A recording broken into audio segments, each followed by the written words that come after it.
बिस्मिल्लाहिर्रहमानिर्रहीम। अस्सलामु अलैकुम वरहमतुल्लाह। दोस्तों, कैसे हैं आप? उम्मीद है खैरियत से होंगे। जहाँ भी रहें खुश रहें, हंसते मुस्कुराते रहें।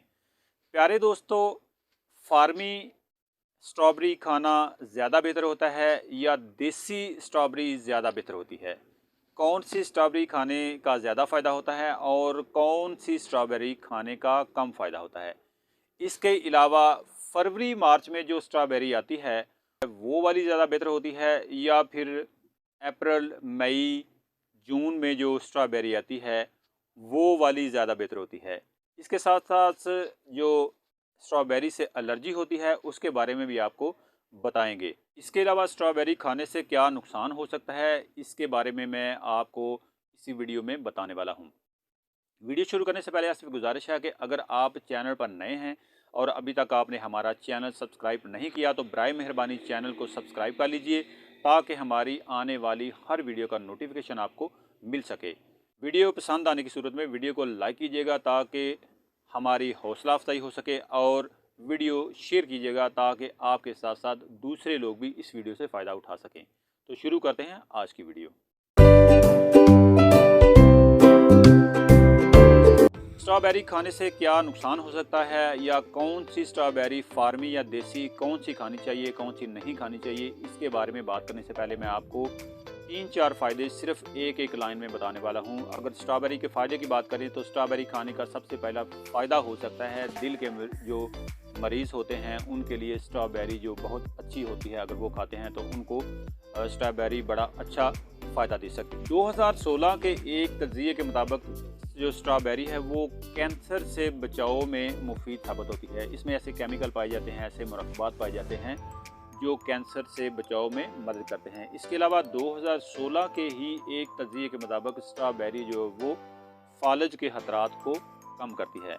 स्ट्रॉबेरी खाना कब्ज़ के मरीजों के लिए बेहद फ़ायदेमंद होती है क्योंकि स्ट्रॉबेरी में अच्छी खासी मिकदार फाइबर की पाई जाती है और इसके साथ साथ इसमें पानी की भी बेहद मिकदार पाई जाती है। तकरीबन 70 से 80-90% इसके अंदर पानी की मिकदार होती है। बात करें अगर फरवरी और मार्च की, तो जनवरी के आखिर में या फिर फरवरी के स्टार्ट में जो स्ट्रॉबेरी है वो मार्केट में आ जाती है और जो ऐसी स्ट्रॉबेरी होती है वो फार्मी स्ट्रॉबेरी इसको कहते हैं। ख़ास तौर पर जो फरवरी के बिल्कुल स्टार्ट में आती है या फिर मार्च में आती है, ये इस तरह की जो भी स्ट्रॉबेरी आती है मार्केट में, ये वाली जो स्ट्रॉबेरी है ये फार्मी स्ट्रॉबेरी होती है। टनल फार्मिंग में इसकी प्रोडक्शन की जाती है, ये तैयार होती है। तो ऐसी स्ट्रॉबेरी जो है वो खाना सेहत के लिए मेरे ख्याल से कुछ ज़्यादा फ़ायदेमंद नहीं होती। उसकी वजह यह है कि इसका जायका कुदरती जो स्ट्रॉबेरी है उससे बिल्कुल हटकर होता है, ज़्यादा मीठी नहीं होती, खट्टी होती है। तो अगर आप मौसम की बात करें तो अभी पाकिस्तान में जो फरवरी का महीना जो जा रहा है इसमें अच्छी खासी ठंड है। अभी मौसम उस तरह से गर्म नहीं हुआ, तो ऐसे में ठंडी चीज़ खाना या जो खट्टी चीज़ खाना या खट्टी स्ट्रॉबेरी को खाना आपके लिए किसी भी तरह से सही नहीं है। तो याद रखिएगा, जो स्टार्ट में फरवरी के और मार्च के महीने में जो जितनी भी स्ट्रॉबेरी आती है ये सारी फार्मी स्ट्रॉबेरी होती है। तो आप इससे परहेज़ कीजिए तो ज़्यादा बेहतर होगा। अलबत्ता बड़ी साइज़ की अगर हो, पकी हुई हो, थोड़ी मीठी हो तो उसको खाने में कोई हर्ज नहीं है। अगर फरवरी और मार्च में जो फार्मी स्ट्रॉबेरी आती है वो अगर मीठी नहीं है, खाएंगे तो उससे खट्टी होगी तो उससे गला ख़राब होगा, फिर उसके साथ ज़ुकाम हो सकता है, बुखार हो सकता है।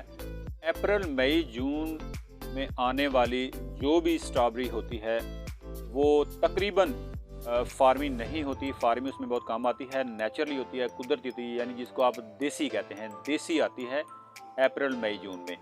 तो अगर आप वो इस्तेमाल करते हैं, वो खाते हैं, तो वो फार्मी स्ट्रॉबेरी से कई गुना ज़्यादा मीठी होती है, मज़ेदार होती है, उसका जायका नेचुरल होता है, खाने में मीठी होती है। स्ट्रॉबेरी खाने के हवाले से आपको एक इंतहाई ज़रूरी बात ये बताने वाला हूँ कि स्ट्रॉबेरी को फ्रिज में रख कर ठंडा करके कभी भी ना खाएं, बिल्कुल भी ना खाएं। अगर देसी हो यानी जो मई जून में आती है उसकी अलग बात है, लेकिन अगर फरवरी मार्च में आप स्ट्रॉबेरी खा रहे हैं तो बिल्कुल भी स्ट्रॉबेरी को आप फ्रिज में रख कर ठंडा करके ना खाएँ। अगर फ्रिज में रखी हुई हो और आप उसको खाना चाहते हैं तो उसको पहले थोड़ी देर निकाल कर बाहर रखें। बाहर रखने से उसका जो टेम्परेचर है वो थोड़ा सा नॉर्मल हो जाए तो आप स्ट्रॉबेरी खाएं, क्योंकि ठंडी स्ट्रॉबेरी एक तो वो खटी होती है जो स्टार्ट में आती है, जो फार्मी होती है। दूसरे नंबर पे अगर ठंडी होगी तो यकीनी तौर पे आपका गला ख़राब हो जाएगा। इसके अलावा जो स्ट्रॉबेरी फार्मी स्ट्रॉबेरी होती है, खटी होती है, उसका मिल्क शेक या फिर उसका जूस बना के इस्तेमाल ना करें तो भी आपके लिए ज़्यादा बेहतर होगा। फरवरी मार्च में आने वाली जो स्ट्रॉबेरी होती है वो कोशिश करें कि छोटे बच्चों को तो बिल्कुल भी ना दें, क्योंकि वो खटी होती है और खटी होने की वजह से वो आपके बच्चे को बीमार कर सकती है। अगर बच्चे को देना ज़्यादा ज़रूरी हो तो कोशिश करें पहले स्ट्रॉबेरी को खुद से चेक कर लें, चख लें, तो इस सूरत में हो सकता है कि आपके बच्चे को नुकसान ना हो। कुछ लोगों को स्ट्रॉबेरी से एलर्जी हो सकती है, सबको नहीं होती। कुछ लोगों में स्ट्रॉबेरी खाने से जिस्म पर खारिश हो सकती है, जिस्म पर धब्बड़ बन सकते हैं, या मुंह के अंदर खारिश हो सकती है, ज़ुबान पर खारिश हो सकती है और मुंह का जो जायका है वो बड़ा अजीब सा हो जाता है। अगर ऐसी कैफियत हो तो स्ट्रॉबेरी खाना बंद कर दें। इसके साथ साथ स्ट्रॉबेरी खाने से आपको गले का मसला हो सकता है, मतली हो सकती है, कैह हो सकती है। सेहत से मुतल्लक मुफीद वीडियोस आपको इस चैनल पर मिलती रहती हैं। अगर आप भी चाहते हैं कि आपको ऐसी ही मुफीद वीडियोस मिलती रहें तो बराए मेहरबानी चैनल को सब्सक्राइब कर लीजिए, वीडियो को लाइक कीजिएगा, शेयर कीजिएगा, ताकि आपके साथ साथ दूसरे लोग भी इस वीडियो से फ़ायदा उठा सकें। आज के लिए इतना ही, मिलते हैं नए वीडियो में नए टॉपिक के साथ। तब तक दीजिए इजाज़त। अल्लाह हाफिज़।